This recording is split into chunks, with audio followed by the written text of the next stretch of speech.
अभी सुनने में आया कि कांग्रेस पार्टी वाले बरगला रहे हैं कि यह महतारी वंदन योजना अब नहीं चलेगी, अब नहीं चलेगी।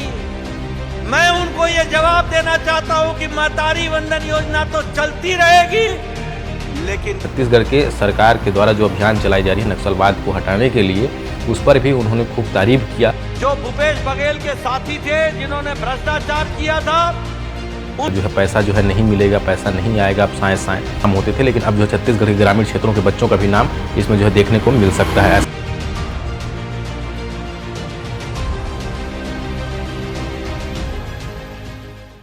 तो भैया जय जोहार, जय छत्तीसगढ़। छत्तीसगढ़ सरकार को जो है पूरे 1 वर्ष हो चुके हैं और इस अवसर पर जो है छत्तीसगढ़ सरकार जो है सुशासन का पर्व मना रही है। और इस कार्यक्रम को जो है रायपुर के साइंस कॉलेज में जो है आयोजित किया गया था, जहां पर जो है छत्तीसगढ़ के तमाम लोग मौजूद थे और छत्तीसगढ़ के जो दिग्गज जो नेता हैं, जो विधायक हैं, वो भी जो है उस कार्यक्रम में शामिल थे। इस कार्यक्रम में जो है मुख्य अतिथि के रूप में जो है JP नड्डा जी मौजूद रहे और उन्होंने कार्यक्रम को संबोधित करते हुए जो है प्रदेश के लिए कई सारे बड़ी बातें कह दी, प्रदेश के लोगों के लिए कई सारे बड़ी बातें कह दी।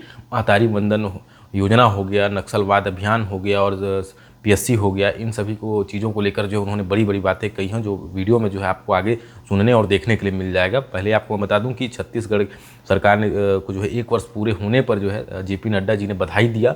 उसके उपरांत ही जो है छत्तीसगढ़ सरकार को जो है उन्होंने विष्णुदेव साय को जो है उन्होंने काफ़ी तारीफ़ की कि अच्छा कार्य हो रहा है। और छत्तीसगढ़ के जो पूर्व जो मुख्यमंत्री थे भूपेश बघेल, उन पर भी तंज कसते हुए कई सारे बातें उन्होंने कही है, जो वीडियो में आपको आगे देखने के लिए मिल जाएगा। छत्तीसगढ़ के सरकार के द्वारा जो अभियान चलाई जा रही है नक्सलवाद को हटाने के लिए, उस पर भी उन्होंने खूब तारीफ़ किया और पुलिस प्रशासन की भी तारीफ़ की। महतारी वंदन योजना को लेकर जिस तरीके से कांग्रेस जो है भ्रम फैला रही है, कह रही है कि जो है पैसा जो है नहीं मिलेगा, पैसा नहीं आएगा, अब साए साए, इस तरीके की बातें जो है कांग्रेस कर रही है, तो उस पर उन्होंने कहा कि जो है महतारी वंदन योजना जो है छत्तीसगढ़ सरकार बनती ही जो है कैबिनेट की प्रथम बैठक होते ही जो है छत्तीसगढ़ के सभी महिलाओं के खाते में जो है पैसे डाल दिए गए। और अब भी जो है आगे जो है महतारी वंदन योजना जो है निरंतर जो है अनवरत जो है चलती रहेगी, इस प्रकार से उन्होंने बातें कही है। और यह एक बड़ी बात भी कही है कि छत्तीसगढ़ में जो है महतारी वंदन योजना जो है फिर से चालू होने वाली है और इस पर जो है अभी खुलासा नहीं हो, जैसे ही खुलासा होता है हम आपको अपडेट कर देंगे। लेकिन छत्तीसगढ़ में PSC जो है को लेकर भी उन्होंने बातें कही कि अब जो है छत्तीसगढ़ के ग्रामीण क्षेत्रों से भी जो छात्र हैं वो भी जो है इसमें भाग ले पाएंगे और इनका जो है जिसमें जो पहले जो है बड़े बड़े लोगों के जो है बच्चों के जो है नाम होते थे, लेकिन अब जो है छत्तीसगढ़ के ग्रामीण क्षेत्रों के बच्चों का भी नाम इसमें जो है देखने को मिल सकता है। ऐसा कुछ उन्होंने कहा, वीडियो में जो है आपको आगे देखने के लिए मिल सकता है। और भूपेश बघेल और राहुल गांधी को लेकर भी उन्होंने तंज कसते हुए खूब सारे बातें उन्होंने कही। इस तरीके से जो है उन्होंने जो छत्तीसगढ़ सरकार के जो है पूरे होने पर जो है तमाम बातें जो है छत्तीसगढ़ जनता को समर्पित की और छत्तीसगढ़ जनता के लिए उन्होंने कई सारी बातें बताई। और छत्तीसगढ़ के जो विष्णु सरकार है उनको लेकर भी उन्होंने खूब सारा तारीफ़ किया, पुलिस प्रशासन की भी उन्होंने तारीफ़ की और महतारी वंदन योजना को लेकर भी उन्होंने कई सारे बातें कही हैं, जो आपको वीडियो में आगे देखने के लिए मिल जाएगा। भारत माता की, भारत माता की। आज के इस जनादेश पर्व के अवसर पर मंच पर उपस्थित हमारे छत्तीसगढ़ के बहुत ही लोकप्रिय, जनता के दिलों में बसे हुए और कर्मशील मुख्यमंत्री सम्माननीय विष्णुदेव साय जी, मंच पर उपस्थित छत्तीसगढ़ विधानसभा के अध्यक्ष और हमारे वरिष्ठ नेता, जो हमारे राष्ट्रीय उपाध्यक्ष भी रहे, ऐसे हमारे डॉक्टर रमन सिंह जी, हमारे जुझारू और कर्मशील अध्यक्ष श्री किरणदेव सिंह जी, छत्तीसगढ़ के उप मुख्यमंत्री अरुण साव जी, छत्तीसगढ़ के उप मुख्यमंत्री श्री विजय शर्मा जी, बिहार में मंत्री और आप सबके लोकप्रिय प्रभारी श्री नितिन नवीन जी, हमारे राज्यसभा में सदस्य रही, राष्ट्रीय महामंत्री रही सम्माननीय सरोज पांडे जी, वर्तमान में राष्ट्रीय उपाध्यक्ष श्री बहन लता उसेंडी जी, हमारे वरिष्ठ नेता और रायपुर के पूर्व सांसद और हमारे राज्यपाल रहे श्री रमेश बैस जी, मंच पर विराजमान मंत्रीगण के हमारे सभी सदस्यगण, विधायकगण, सम्मानित मंच और इतनी बड़ी संख्या में आए हुए देवी और सज्जनों, मीडिया के मेरे साथी, प्रिंट मीडिया और इलेक्ट्रॉनिक मीडिया के मेरे साथी, सबको जय जोहार। आज जब मैं माता कौशल्या के जन्म स्थान पर आया हूं और भगवान राम जी के ननिहाल आया हूं, तो सबसे पहले तो मैं इस पवित्र भूमि को नमन करके अपनी बात को प्रारंभ करता हूं। मित्रों, जब हम 13 दिसंबर को याद कर रहे हैं, तो 13 दिसंबर हमें इस बात के लिए भी याद करना चाहिए कि आज से 23 साल पहले 2001 में 13 दिसंबर को भारत की संसद पर आतंकवादियों ने भी हमला किया था। वो दुर्भाग्यपूर्ण क्षण जहां भारत के संसद और सांसदों को रक्षा करने के लिए हमारे 9 सुरक्षा कर्मियों ने अपनी शहादत दी थी, आज हम उन सबको, उन सभी आत्माओं को अपनी भावभीनी श्रद्धांजलि देते हैं कि उनकी शहादत के कारण हम भारत की संसद की रक्षा कर सके और सांसदों की रक्षा कर सके। इसलिए 13 तारीख को जहां हम इस दृष्टि से उन्हें याद करते हैं, वही संसद के गौरव को बचाने के लिए उनकी शहादत सदा सदा के लिए याद की जाएगी, यह मैं जरूर कहना चाहता हूं। मित्रों, आज 13 तारीख को 1 साल पहले विष्णुदेव साय जी के नेतृत्व में छत्तीसगढ़ की सरकार भी बनी थी। यह खुशी का पल है कि साल भर बाद हम फिर एकत्र होकर जश्न के तरीके से साल भर के गौरव गान के साथ जो कार्य विष्णुदेव साय जी की सरकार ने किया, भारतीय जनता पार्टी की सरकार ने किया, उसको हम जनता के सामने रखने आए हैं। लेकिन मित्रों, सिर्फ हम खुशी मना लें,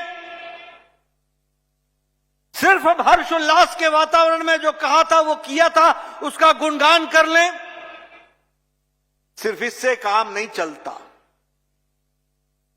हमें राजनीतिक दृष्टि से यह देखना होगा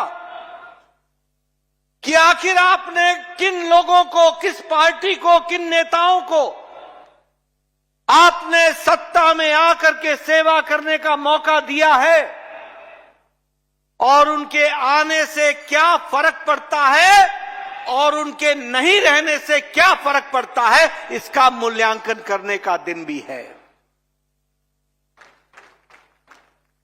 इसलिए जब हम 13 तारीख को याद करते हैं तो आज मूल्यांकन भी कीजिए।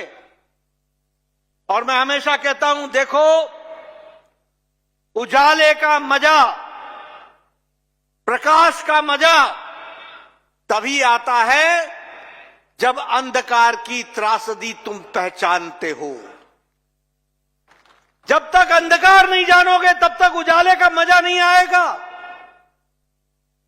और जब मैं अंधकार की बात करता हूं तो याद करो, 5 साल पहले इसी छत्तीसगढ़ में आकर के राहुल गांधी ने कहा था कि कांग्रेस को जिताओ, तुम चुनाव जिताओगे और इधर 1, 2, 3, 4 गिनोगे और 72,000 रुपए महिलाओं को मिल जाएगा। ये राहुल गांधी ने कहा था। कहा था कि नहीं कहा था भाई? बोलो जरा जोर से बोलो, कहा था कि नहीं कहा था? मेरे को जरा ऊंचा सुनता है। कहा था कि नहीं कहा था? 5 साल अंधकार में गए कि नहीं गए? मिला क्या? और यहां आपने विष्णुदेव जी को मुख्यमंत्री के रूप में बैठाया। पहली कैबिनेट में प्रधानमंत्री ग्रामीण आवास योजना लागू कर दी और महतारी वंदन योजना को भी उसकी पहली किस्त देने की तैयारी कर दी। ये फर्क पड़ता है। बोलो, अंधेरा और उजाले का अंतर समझ में आया कि नहीं आया? आया कि नहीं आया? अब याद रखना, अगर उजाले को संभाल के नहीं रखोगे तो अंधेरा आने में देर नहीं लगती है। और इसीलिए मैं छत्तीसगढ़ की जनता को आपके माध्यम से इस बात को बताने आया हूं कि सिर्फ महतारी योजना की बात नहीं है, यह नीयत की बात होती है, यह नीयत की बात होती है। और भारतीय जनता पार्टी का नीयत, नीति, कार्यक्रम ये साफ दिल से छत्तीसगढ़ की जनता को सेवा करने के लिए समर्पित है।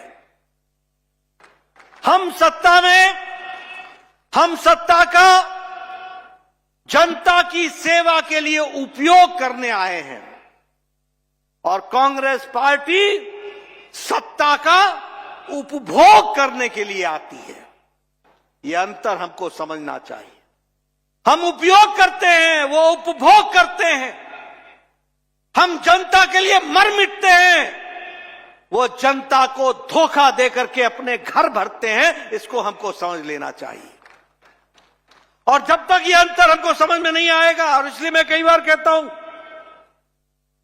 कि आपने अगर हमारी सरकार बनाई और यहां लोकसभा में 11 में से 10 सीटें आपने चुनाव जिता करके भेजा, तो मैं छत्तीसगढ़ की जनता को नमन करके धन्यवाद देता हूं कि आपने राष्ट्र के योगदान में अपने आप को आहूत किया।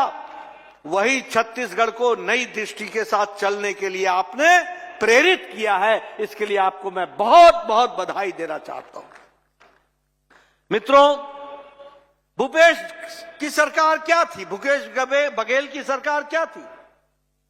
भूपेश बघेल की सरकार थी भ्रष्टाचार की, करप्शन की, कमीशन की, क्रिमिनलाइजेशन की, अपीजमेंट की, वोट बैंक की, फूट डालो राज करो, इसी की तो सरकार थी।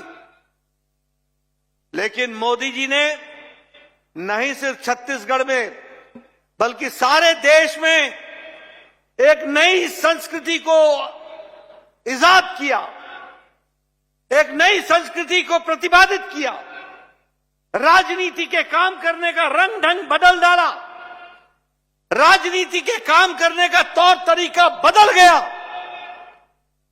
राजनीति की कार्यशैली, राजनीति की संस्कृति बदल डाली। भाई भतीजावाद को धत्ता दिखा दिया, जातिवाद को समाप्त कर दिया और सबका साथ, सबका विकास, सबका विश्वास, सबका प्रयास, इस मंत्र को लेकर विकास, विकास और विकास की राजनीति को आगे बढ़ाया है। और हम उस रिपोर्ट कार्ड की संस्कृति के जनक हैं। हमारी पार्टी मोदी जी के नेतृत्व में आज रिपोर्ट कार्ड की राजनीति। आप बताइए, कभी कांग्रेस पार्टी ने इस तरीके से, जहां वरिष्ठतम छत्तीसगढ़ के नेता बैठे हो, मुख्यमंत्री समेत, पूर्व मुख्यमंत्री समेत, कभी किसी पार्टी ने छाती ठोक के ये कहा कि हम, चलो साल हो गया, हम जनता को बताते हैं कि साल भर में हमने उनके लिए क्या क्या किया है। ये काम अगर कोई कर सकता है तो सिर्फ भारतीय जनता पार्टी कर सकती है। इस बात को समझना चाहिए। ये रिपोर्ट कार्ड की राजनीति, ये प्रोएक्टिव होना, हमें किसी ने नहीं कहा था कि विष्णुदेव साय जी, आप पहली कैबिनेट में भी आप प्रधानमंत्री ग्रामीण आवास योजना को लागू करो। आप रुक सकते थे, आप कह सकते थे कि नहीं रुक जाओ, 1 महीने बाद सोचेंगे। आप कह सकते थे कि महतारी वंदन योजना हम इसके बारे में प्रयास कर रहे हैं, लेकिन नहीं, मैं आपको बधाई देना चाहता हूं और आपके साथ छत्तीसगढ़ की टीम को बधाई देना चाहता हूं, जिन्होंने पहले ही महीने में पहली किस्त माताओं को, बहनों को पहुंचाने का काम किया। और इसीलिए हमारी सरकार proactive, pro responsible, pro development और पॉलिटिक्स ऑफ अकाउंटेबिलिटी, जवाबदेही की राजनीति। हम जवाबदेह हैं, हम जनता को जवाबदेह हैं और इसलिए सत्ता का उपयोग करते हुए जनता की सेवा के लिए लगे हैं। मैं एक और अंतर आपको बताना चाहता हूं। कांग्रेस पार्टी, भारतीय जनता पार्टी लोगों की सेवा के लिए बनी है और कांग्रेस पार्टी लोगों का हथ छीन करके मेवा खाने वाली पार्टी है। वो मेवा खाते हैं और ये सेवा करते हैं।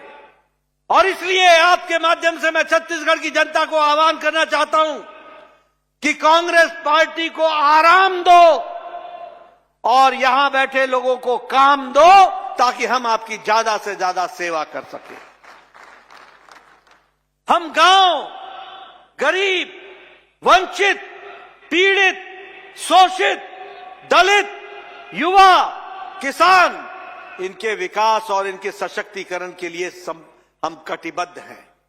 और ये देखिए, इसी का कारण है कि आज कृषि उन्नति योजना में लगभग 24,75,000 लोगों को 3,100 रुपए धान की खरीदी का दिया जा रहा है। बोलो, मिल रहा है कि नहीं मिल रहा है? मिल रहा है कि नहीं मिल रहा है? और उसी तरीके से 3,716 करोड़ रुपए जो भूपेश बघेल डकार गए थे, किसानों का हक मार गए थे, भ्रष्टाचार किया था, आपने, विष्णुदेव सहाय जी ने 3,716 करोड़ रुपए पिछले 2 साल का, यानी पिछले साल से पहले के 2 साल का, वह भी बकाया किसानों के खाते में, 12 लाख किसानों के खाते में पहुंचाया है। ये अंतर है, ये फर्क है जो हमको समझना होगा। उसी तरीके से इलेक्ट्रिसिटी का बिल, बिजली का बिल, सिंचाई के लिए हमारे दलित भाइयों को, हमारे आदिवासी भाइयों को, उनको मुफ्त में देने का निर्णय लिया और उसको धरती पर लागू किया। इसके लिए भी मैं बधाई देना चाहता हूं। अभी आपने सुदर्शन, पद्म श्री सुदर्शन पटनायक जी की वो कलाकृति देखी। आपने उसमें देखा होगा कि किस तरीके से आदिवासी भाई, जिनको तेंदुपत्ता का जो पैसा मिलना था, उसको 5,500 प्रति बैग बढ़ा करके 14 लाख तेंदुपत्ता के विक्रेताओं को, उनको इकट्ठा करने वालों को, आदिवासी भाइयों को लाभ पहुंचाने का काम ये विष्णुदेव साय की सरकार ने किया है। इनको मैं बधाई देना चाहता हूं। महतारी वंदन योजना, अभी सुनने में आया कि कांग्रेस पार्टी वाले बरगला रहे हैं कि यह महतारी वंदन योजना अब नहीं चलेगी, अब नहीं चलेगी। मैं उनको यह जवाब देना चाहता हूं कि महतारी वंदन योजना तो चलती रहेगी, लेकिन कांग्रेस की खोटा सिक्का नहीं चलेगा, ये बात पक्की है। कांग्रेस का खोटा सिक्का नहीं चलेगा। क्या कहते थे कि महतारी वंदन योजना बंद हो जाएगी। महतारी योजना बंद नहीं होगी, कांग्रेस का भविष्य बंद हो जाएगा, ये बात पक्का है। इसको हमको तय कर लेना चाहिए। आपने देखा होगा छत्तीसगढ़ पब्लिक सर्विस कमीशन में आज नौजवानों को नौकरी के लिए पारदर्शी तरीके से परीक्षाओं की व्यवस्था हुई है और मैं विष्णुदेव सहाय जी को भी बधाई देना चाहता हूं। इन लोगों ने, जो भूपेश बघेल के साथी थे, जिन्होंने भ्रष्टाचार किया था, उनके खिलाफ आप एक्शन ले रहे हैं उनकी जगह और कहीं नहीं है, उनकी जगह जेल में है और आप जेल भेज करके रहेंगे। इसके लिए मैं भी आपको बधाई देना चाहता हूं।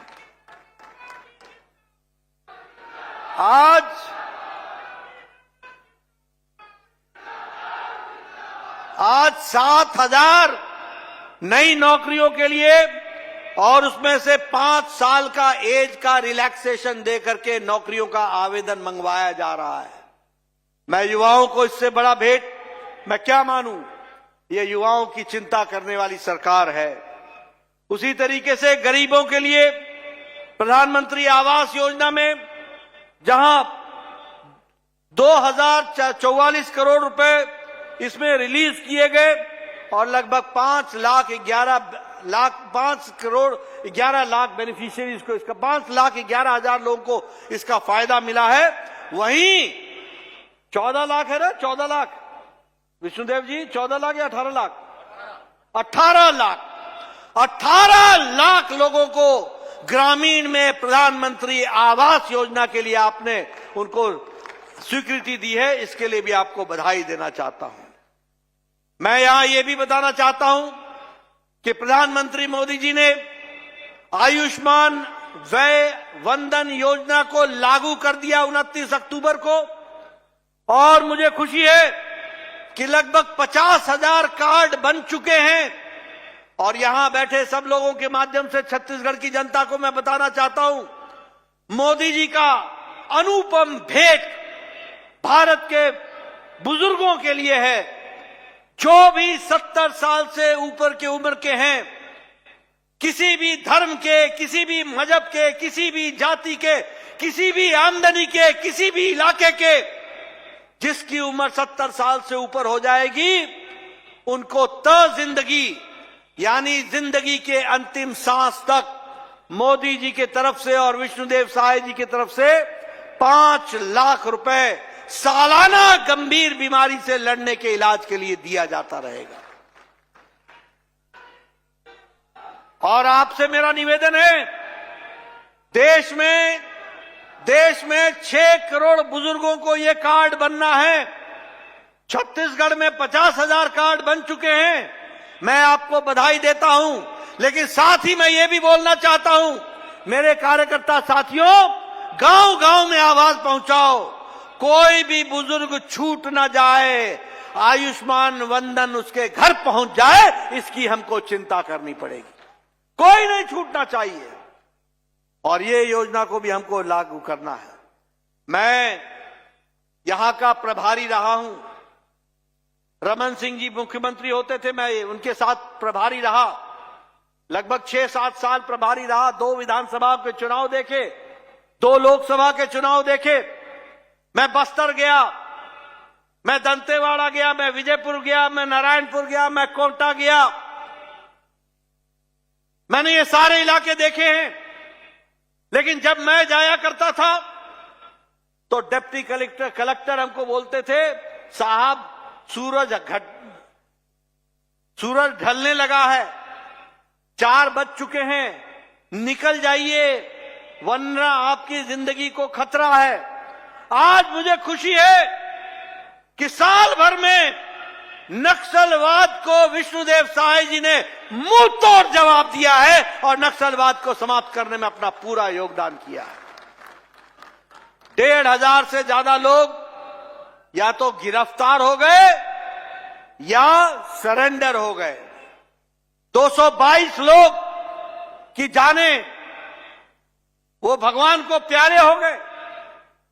मैं सिक्योरिटी फोर्सेस को भी, सीआरपीएफ को और हमारे छत्तीसगढ़ पुलिस को बधाई देना चाहता हूं, जिन्होंने जड़मूल से नक्सलवाद को समाप्त करने के लिए विष्णुदेव साय जी के नेतृत्व में इस काम को आगे बढ़ाया है। उसके लिए मैं बधाई देना चाहता हूं। मित्रों, सरगुजा में भी नक्सलवाद था, यह हमारी सरकार थी, रमन सिंह जी मुख्यमंत्री थे। सरगुजा से हम लोगों ने नक्सलवाद को समाप्त किया था और अब बस्तर से हम समाप्त करने की ओर बढ़ चले हैं।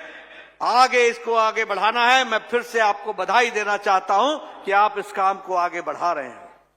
मैं यहां यह भी कहना चाहता हूं कि आपने नक्सलियों से जो प्रभावित हुए हैं उनके रिहैबिलिटेशन के लिए भी, पुनर्वास के लिए भी आपने बहुत तरीके से काम को आगे बढ़ाया है। इसके लिए भी आपको बधाई देता हूं।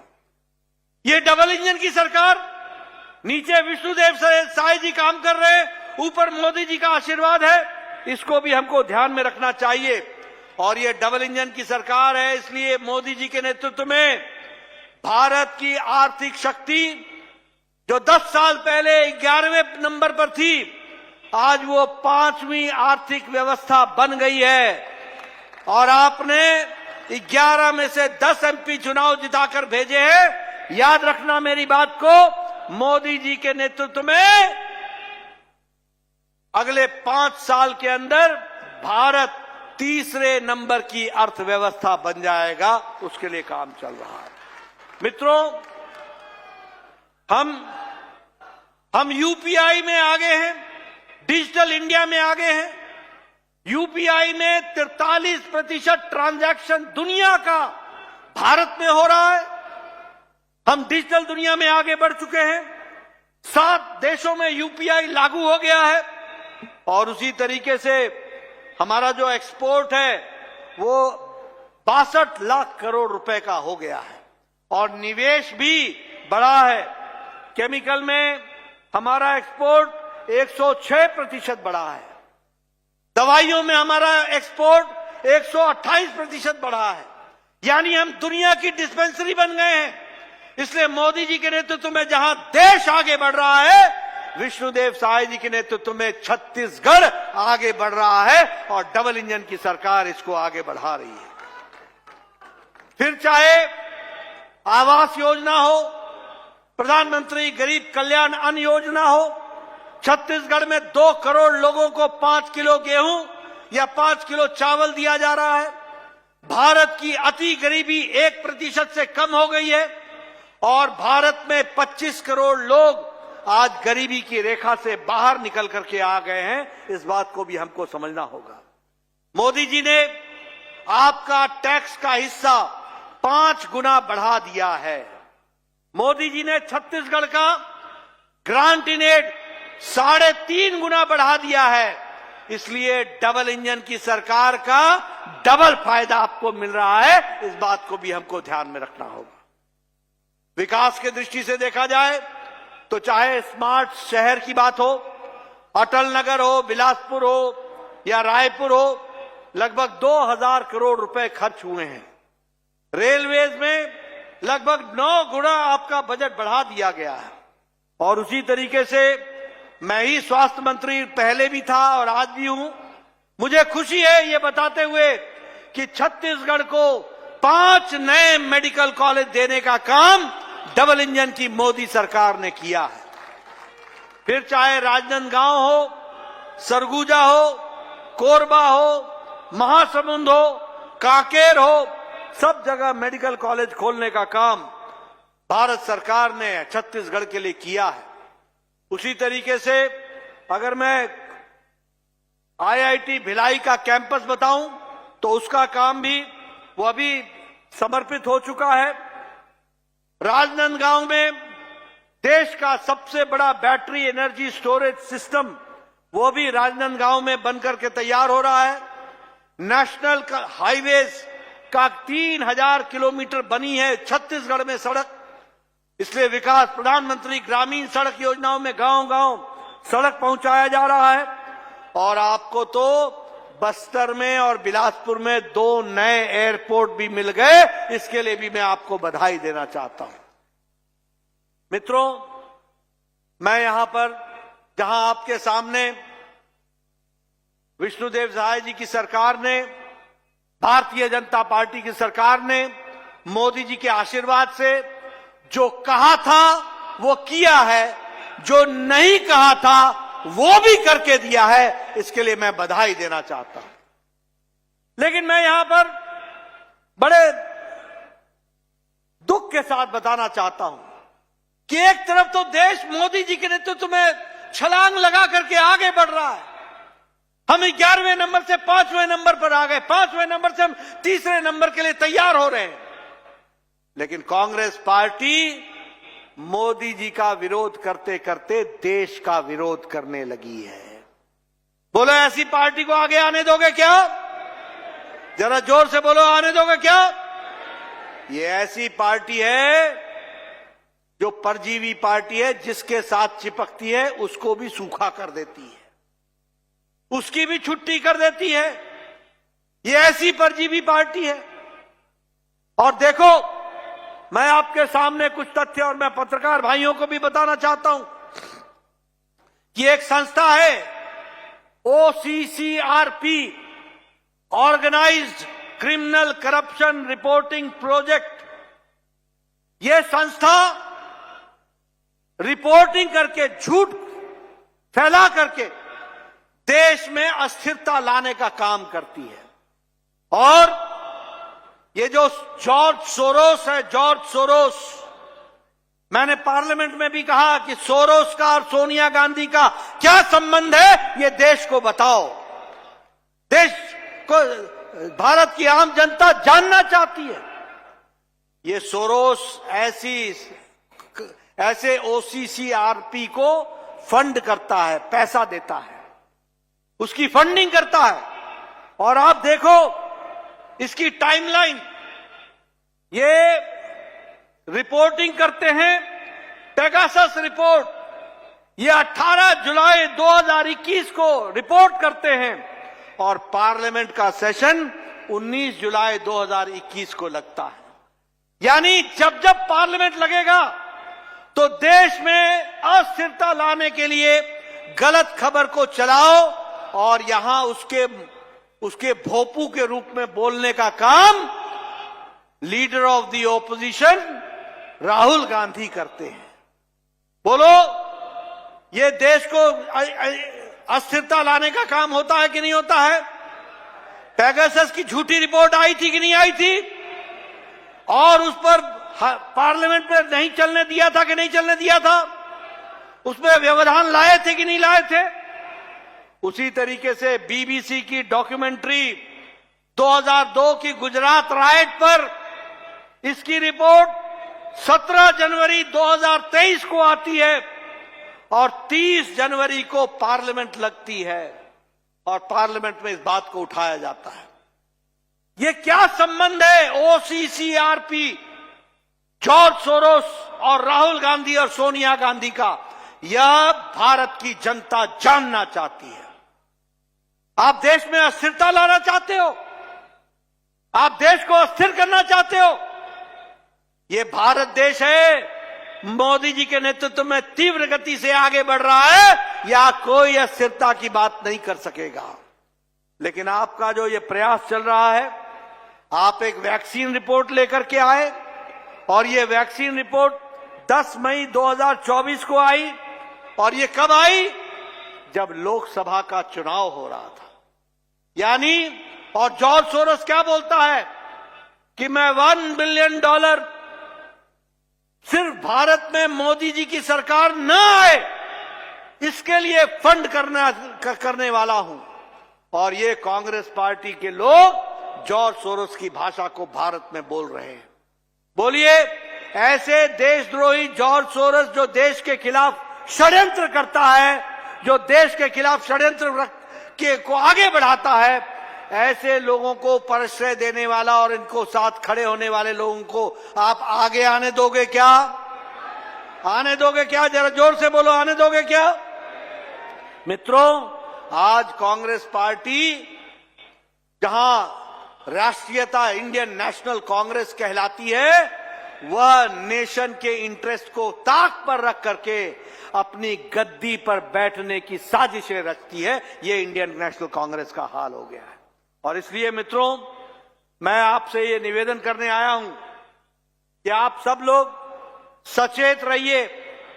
ये भूपेश बघेल हो या दिल्ली में राहुल गांधी हो, आज प्रियंका गांधी पार्लियामेंट में भाषण देते देते अपनी ही सरकार की बुराई कर गई, हिमाचल की सरकार की बुराई कर गई और कहने लगी कि किसानों का और बागवानों का बुरा हाल है। ये ऐसे लोग हैं जिनको सत्ता की कुर्सी हासिल करने के लिए ये भी नहीं पता चलता क्या बोलना, क्या नहीं बोलना, क्या सही है, क्या गलत है। ये ऐसे लोग हैं। और इसलिए मैं आपसे ये गुजारिश करने आया हूं, आपने बहुत अच्छा फैसला लिया कि आपने कहा अब न सहिबो, अब न सहिबो, तो अब आपने बदल के रहिबो, आपने बदल दिया और आपने सही बदला है। और अब न बदलियो।